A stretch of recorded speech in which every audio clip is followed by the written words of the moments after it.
창세기 44장. 요셉이 관리인에게 명했다. 저들의 자루에 저들이 가지고 갈 수 있을 만큼 식량을 가득 채워라. 그리고 저들 각자의 자루아귀에 각자가 낸 돈을 도로 집어넣어라. 또 제일 어린 막내 동생의 자루에는 내가 늘 쓰던 은잔도 함께 집어넣어라. 물론 곡식값도 집어넣어라. 관리인은 요셉이 명한 대로 했다. 다음 날 동틀 무렵 요셉의 형제들은 나귀를 이끌고 즉시 길을 떠났다. 요셉의 형제들이 성읍에서 그리 멀리 가지도 않았을 무렵 요셉은 관리인에게 말했다. 어서 그 사람들의 뒤를 쫓아가라. 그들을 따라잡거든 그들에게 말하길 그렇게도 잘 대해 주었는데 왜 선을 악으로 갚느냐. 너희는 어쩌자고 우리 주인님이 쓰시는 은잔을 훔쳐갔느냐. 그 은잔은 우리 주인님께서 마실 때도 쓰시고 점을 치실 때도 쓰시는 잔이다. 그런 것을 훔쳐가다니 너희는 정말 못된 놈들이로구나 하고 호통을 치며 다그쳐라. 관리인은 요셉의 형제들을 따라잡고 요셉이 시킨 대로 그들에게 말했다. 그러자 요셉의 형제들이 말했다. 나리, 그게 무슨 말씀입니까? 우리는 맹세코 그런 짓을 하지 않았습니다. 우리는 지난번 곡식자루에 들어있던 돈까지 가나안 땅에서 나리에게로 도로 가져오지 않았습니까? 그런 우리가 나리의 주인님 댁에서 은이나 금 같은 물건을 훔치다니요. 말도 안 됩니다. 만일 우리 중에서 누구라도 은잔을 가진 사람이 있다면 나리께서 그를 죽여도 좋습니다. 우리 또한 나리님의 종이 되겠습니다. 관리인이 말했다. 그렇다면 당신 말대로 합시다. 은잔이 나오면 그 사람만 내 종으로 삼겠소. 다른 사람들이야 죄가 없으니 가둬줬소.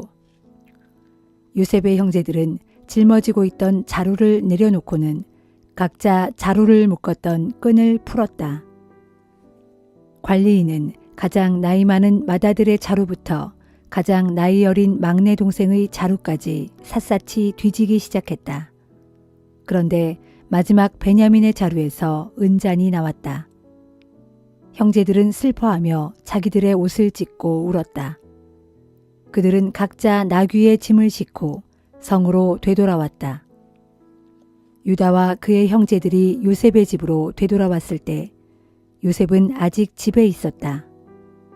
그들은 요셉 앞에 엎드려 절했다. 요셉이 형제들을 향해 말했다. 당신들은 어쩌자고 이런 짓을 저질렀소. 나 같은 사람이 얼마나 점을 잘 치는지 알지 못했단 말이오? 유다가 말했다. 저희는 주인님께 드릴 말씀이 없습니다.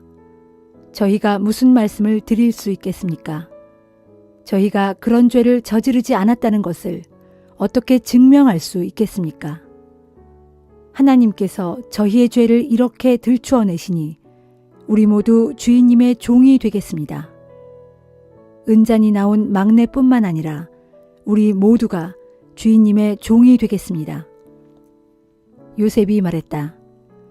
아니요, 그럴 필요까지 없소. 나는 내 은잔을 가져간 사람만 내 종으로 삼겠소. 다른 사람들은 집으로 돌아가시오. 당신들의 부친에게 걱정을 끼쳐드리지 마시오. 유다가 요셉에게 다가가 애원하였다. 총리각하, 부탁입니다. 제가 각하께 조용히 드릴 말씀이 있습니다. 제발 노하지 마시고 제 청을 들어주십시오. 총리각하께서는 파라오와도 같이 높으신 분이 아니십니까? 각하께서는 지난번 저희에게 당신들에게는 아버지나 형제가 계시오? 하고 물으셨습니다. 그때 우리는 각하께 예, 연로하신 아버님이 계시고 그 부친께서 늙음하게 얻은 아이도 하나 있습니다. 그 아이 베냐민에게는 어머니가 같은 친형이 하나 있었지만 그 친형은 죽었습니다. 이제 그 아이의 엄마에게서 난 자식은 그 아이 하나뿐입니다. 그래서 아버님은 그 아이를 몹시 사랑하십니다. 하고 말씀드렸습니다. 그러자 각하께서는 각하의 눈으로 직접 그 아이를 봐야겠다고 하시면서 그 아이를 이리로 데려오라고 말씀하셨습니다. 그래서 우리는 각하께 그 아이는 아버님 곁을 떠날 수 없습니다. 그 아이를 아버님 곁에서 떨어뜨려 놓으신다면 아버님께서는 돌아가시고 말 것입니다. 하고 말씀드렸습니다. 그래도 총리 각하께서는 그 아이를 이리로 데려오지 않는다면 다시는 내 얼굴을 보지 못하게 될 것이요. 하고 엄하게 말씀하셨습니다. 우리는 다시 아버님이 계신 곳으로 돌아갔습니다. 그리고 총리 각하께서 하신 말씀을 전부 아버님께 전해드렸습니다. 얼마 후 아버님께서 저희에게 이집트에 다시 가서 식량을 좀 사오라고 하셨습니다. 우리는 말했습니다. 아버지, 저희는 갈 수 없습니다. 저희가 막내를 데려가지 않고서는 이집트에 갈 수가 없습니다. 막내를 데려가지 않으면 우리는 이집트 총리를 다시 만날 수 없기 때문입니다. 그러자 아버님께서 우리에게 너희도 잘 알다시피 그 아이의 엄마가 낳은 아들은 둘뿐이다. 그런데 그중 한 아이는 이미 내 곁을 떠나고 없다. 나는 그 아이가 틀림없이 들짐승에게 찢겨 죽었다고 생각한다. 집에서 나간 뒤로 그 아이를 보지 못했기 때문이다. 그런데도 너희가 이번에는 하나 남은 이 아이 베냐민마저 데리고 가겠다니 만일 이 아이에게 무슨 일이라도 생긴다면 나는 어쩌라는 말이냐. 백발이 성성한 내가 슬픔을 짊어지고 무덤으로 내려가는 꼴을 너희가 보려고 그러느냐 하고 말씀하셨습니다. 그러니 총리 각하, 우리가 아버님이 계신 고향으로 돌아갈 때 그 아이 베냐민을 데려가지 않는다면 어떻게 되겠습니까? 아버님의 인생은 그 아이가 전부입니다. 그러므로 그 아이가 없다는 것을 아시게 되면 아버님은 충격을 받아 당장이라도 죽고 말 것입니다. 그렇게 되면 우리는 결국 백발이 성성한 아버님에게 큰 슬픔을 안겨드려 그분을 무덤으로 내려보낸 꼴이 되고 맙니다. 저는 아버님께 제가 베냐민을 책임지고 다시 데려오겠습니다. 만일 그렇게 하지 못한다면 제가 그 벌을 죽을 때까지 달게 받겠습니다. 하고 분명히 말씀드렸습니다. 총리 각하님, 제발 부탁입니다. 제가 막내 동생을 대신하여 총리 각하의 종이 되겠습니다. 그러니 총리 각하께서는 제발 이 아이만은 꼭 집으로 돌아가게 해주십시오. 이 아이를 놔두고 어떻게 우리만 아버님께 돌아갈 수 있겠습니까? 저는 아버님께 닥칠 끔찍한 일이 두려워 차마 보지 못하겠습니다.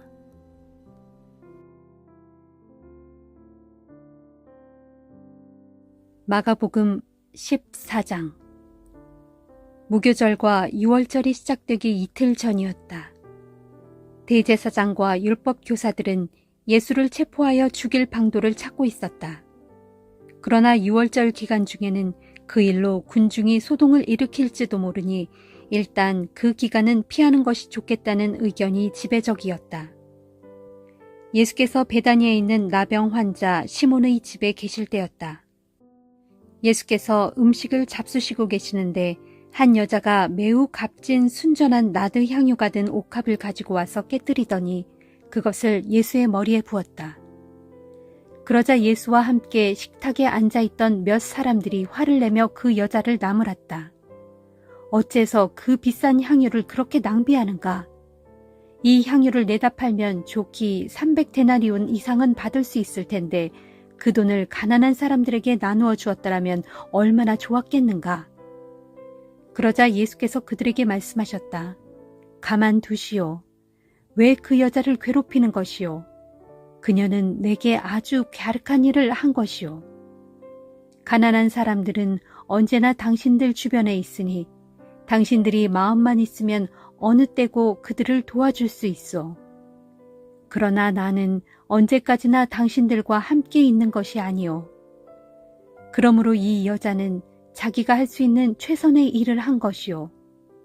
내 장래를 위하여 미리 내 몸에 향유를 부어준 것이요. 내가 분명히 당신들에게 말하겠소. 온 세상 어디서든지 복음이 전파되는 곳마다 이 여자가 행한 이 갸륵한 일도 함께 전해져서 사람들이 그녀를 길이 기억하게 될 것이요. 그때 12제자 가운데 하나인 가룟 유다가 대제사장들을 찾아가서 예수를 그들에게 넘겨주겠다고 말했다. 그들은 가룟 유다의 이 말을 듣고 무척 기뻐하며 그에게 돈을 주겠다고 약속했다. 그래서 이때부터 가룟 유다는 예수를 넘겨줄 적당한 기회를 엿보기 시작했다. 무교절 첫째 날에는 유월절 양을 잡는 것이 관습이었다. 그래서 제자들이 예수께 물었다. 선생님, 선생님께서 드실 유월절 음식을 어디에다 차려야 할까요? 예수께서 제자들 가운데 2사람을 예루살렘 성읍으로 보내며 말씀하셨다. 성 안에 들어가면 물동이를 들고 걸어오는 사람을 만날 것이다. 너희는 그 사람을 따라가라. 그 사람이 들어가는 집으로 너희도 따라 들어가서 집주인에게 우리 선생님께서 제자들과 함께 유월절 음식을 먹을 방이 준비되어 있는지 알아보라고 하십니다. 하고 말하라. 그러면 집주인은 이미 자리가 다 마련된 큰 다락방으로 너희를 안내할 것이다. 거기에다 유월절 음식을 준비해 놓도록 하여라. 2 제자가 예루살렘 성읍 안에 들어가 보니 예수께서 일러주신 그대로였다. 그래서 제자들은 거기에다 유월절 음식을 준비하였다. 저녁 때가 되자 예수께서 다른 제자들과 함께 그 집으로 가셨다.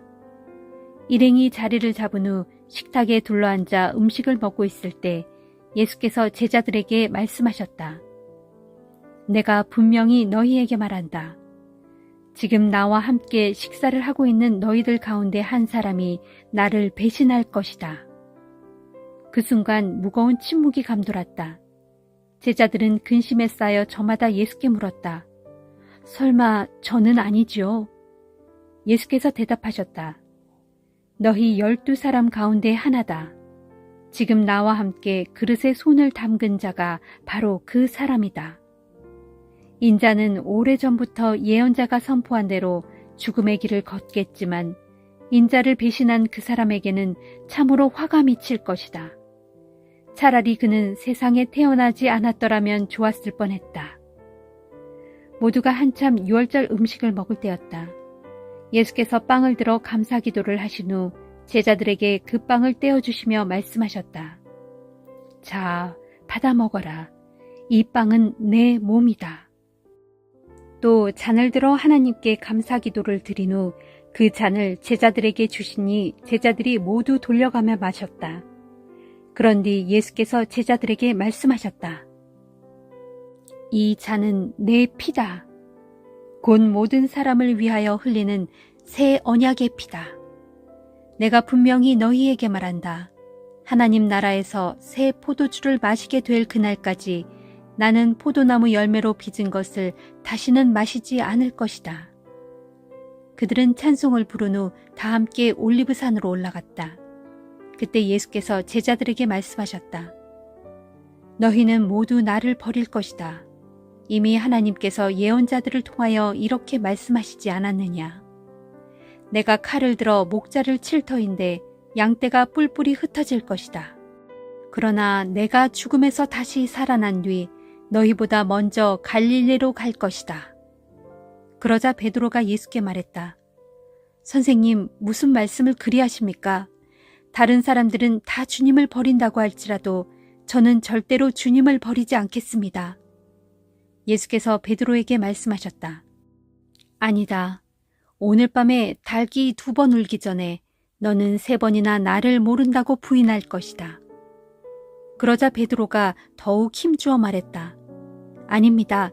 절대로 그런 일은 없습니다.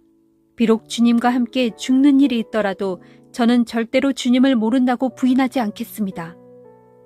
다른 제자들도 모두 똑같은 다짐을 했다. 겟세마네라고 하는 동산에 오르자 예수께서 제자들에게 말씀하셨다.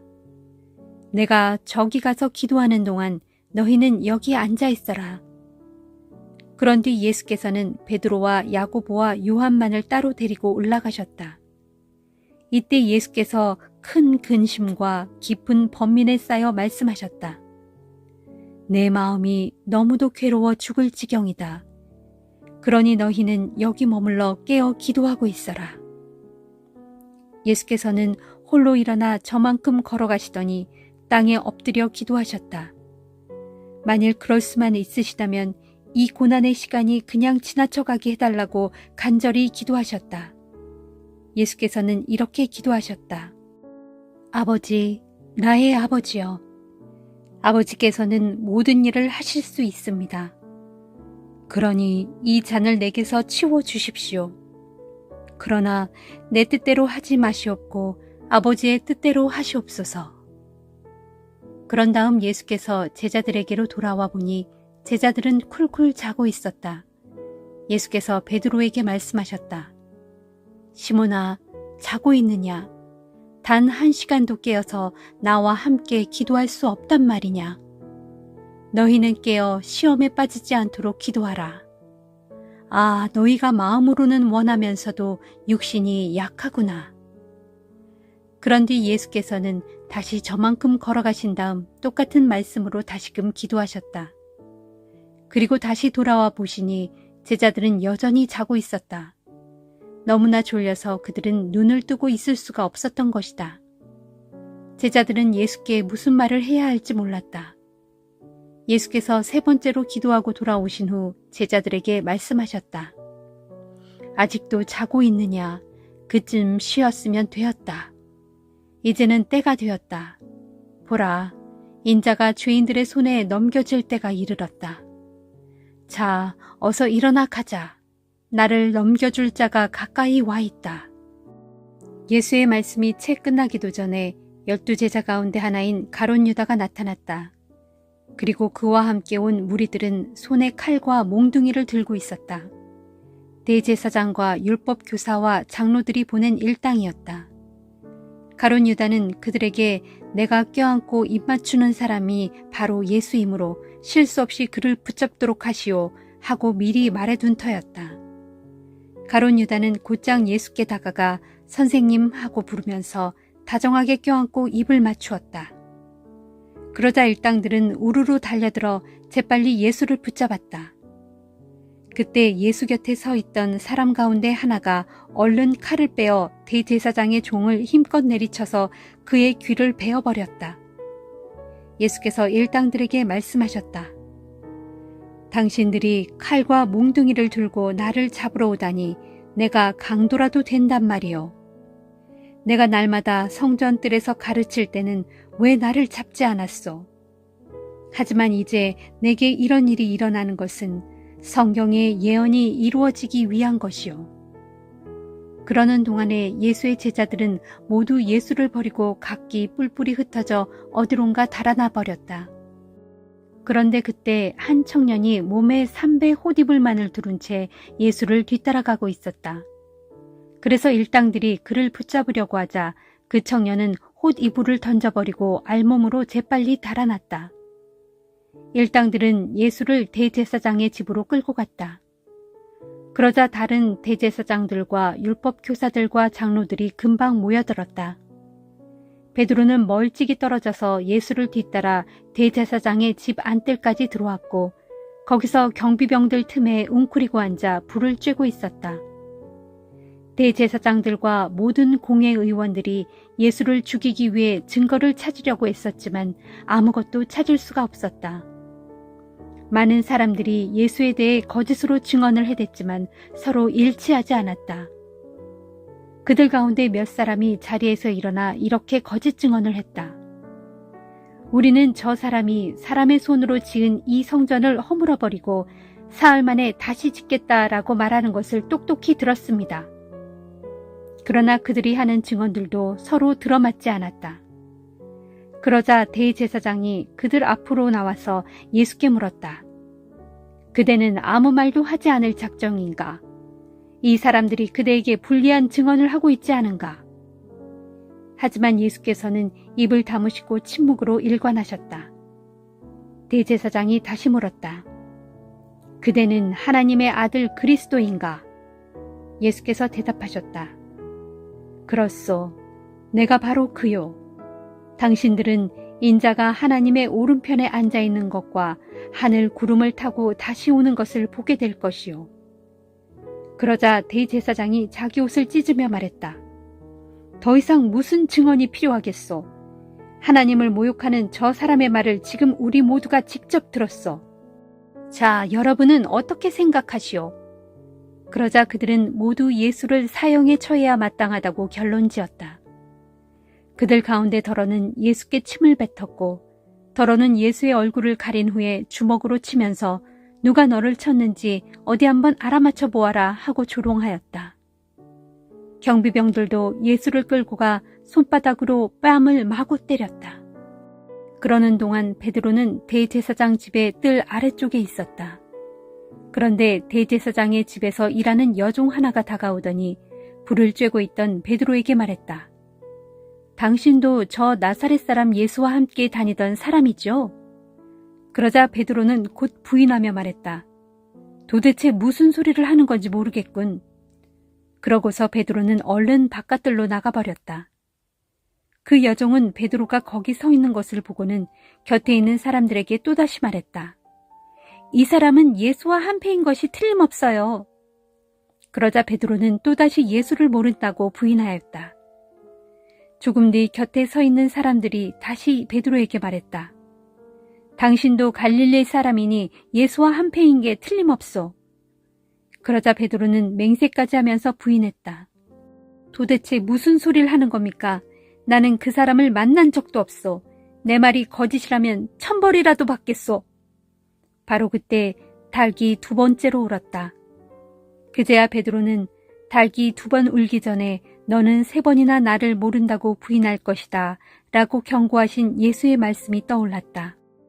그래서 베드로는 땅에 엎드러져 소리내어 엉엉 슬피 울었다.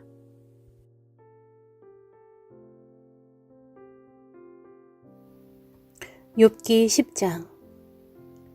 산다는 것이 이토록 괴롭고 고통스러우니 내가 내 마음속의 원통함을 털어놓지 않을 수가 없구나. 내가 내 영혼의 쓰라림을 말하지 않을 수가 없구나.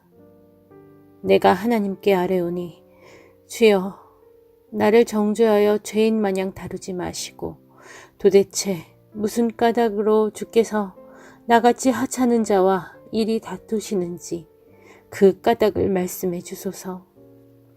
주께서는 주의 손으로 친히 빚어 만드신 이 몸은 이리도 억압하고 멸시하시면서도 악인들의 계획은 저리도 잘 되게 하시니 그것이 정녕 옳고 선한 일입니까? 주께서도 육신의 눈을 갖고 계십니까?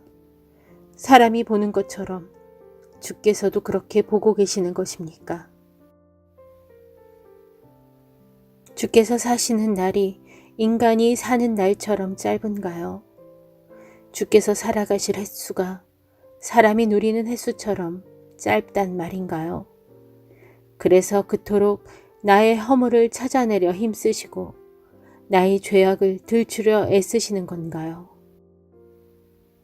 주께서는 내게 죄가 없다는 것을 잘 아시고 또한 주의 손에서 나를 빼낼 사람도 아무도 없다는 것을 잘 아시지 않습니까? 주께서 손수 이 몸을 만드시고 이 몸을 빚으시지 않으셨던가요? 그런데 이제 와서 나를 없애려고 그토록 애쓰시는 겁니까? 주께서는 진흙을 뭉쳐 빚으시듯 이 몸도 친히 뭉쳐 빚으셨다는 사실을 기억하소서. 그런데도 어찌하여 이제 와서 나를 다시 흙으로 되돌리려고 하십니까? 주께서는 이 몸을 젖과 같이 쏟아 부으시어 치즈처럼 엉키게 하셨지요. 그러고서 가죽과 살로 이 몸을 입히시고 뼈와 힘줄로 이 몸을 엮으시지 않으셨습니까? 그렇게 주께서는 이 몸에게 생명을 주시고 은혜를 베푸셨으며 나를 돌보시고 내 영혼을 지켜주셨습니다. 그런데 지금 돌이켜 생각해 보니 주께서는 그러면서도 마음속에 항상 나를 해칠 생각을 품고 계셨던 것 같습니다. 만일 내가 죄를 지으면 주께서는 나를 죄인으로 못 받고는 나의 죄악을 용서하시지 않으실 것입니다. 내가 악하다면 응당 내게 재앙이 임할 것입니다. 하지만 설령 내가 의롭다고 할지라도 나는 주 앞에서 얼굴을 들지 못할 것입니다. 내가 지금 겪고 있는 이 엄청난 고난으로 인해 내 마음이 수치심으로 가득 차 있기 때문입니다. 만일 내가 주 앞에서 머리를 당당하게 쳐든다면 주께서는 사자처럼 내게 달려들어 나를 여지없이 사냥하시겠지요. 그래서 주의 기이한 능력을 다시금 나타내시어 나를 해치시겠지요. 주께서는 내게 불리한 증인들을 번갈아 계속 세우시면서 나를 향한 진노를 한층 더하고 계시니 마치 군대처럼 쉴 새 없이 나를 몰아치시고 계십니다. 그러실 바에야 어찌하여 이 몸을 어머니의 태에서 나오게 하셨습니까? 차라리 어머니의 태에서 죽게 하셨더라면 나 같은 것이 어느 누구의 눈에도 띄지 않았을 것이 아닙니까?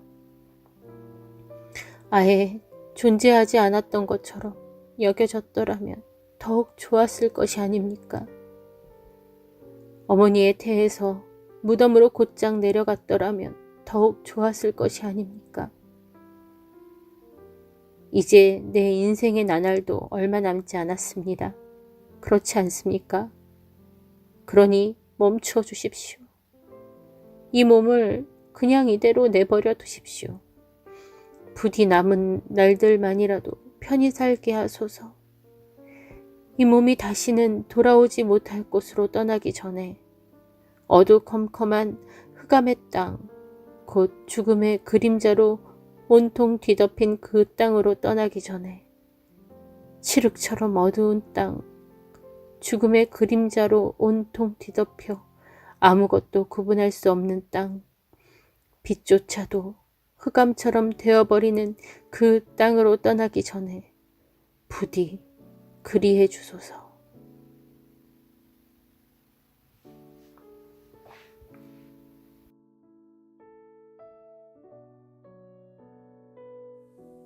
로마서 14장.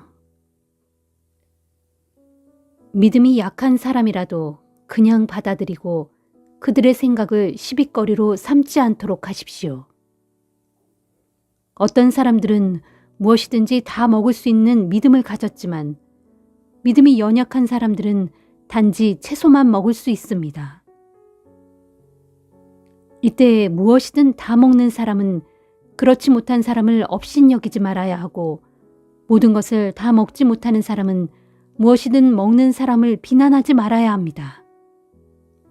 왜냐하면 하나님께서는 그런 사람도 다 받아들이셨기 때문입니다. 여러분이 누구이기에 다른 사람의 종을 이렇다 저렇다 판단할 수 있는 것입니까? 그럴 수 없습니다. 그 종이 서 있든 넘어지든 그것은 그의 주인의 문제입니다. 주께서 그를 서 있게 하신다면 그는 서 있게 될 것입니다. 또 어떤 이들은 특별한 날을 정하여 그 날을 더 중요하게 기리지만 다른 이들은 어느 날이나 다 똑같다고 생각합니다. 이런 문제는 각자가 마음에 정한 대로 결정할 일입니다. 특정한 날을 존중하는 사람도 주님을 위해 그렇게 합니다.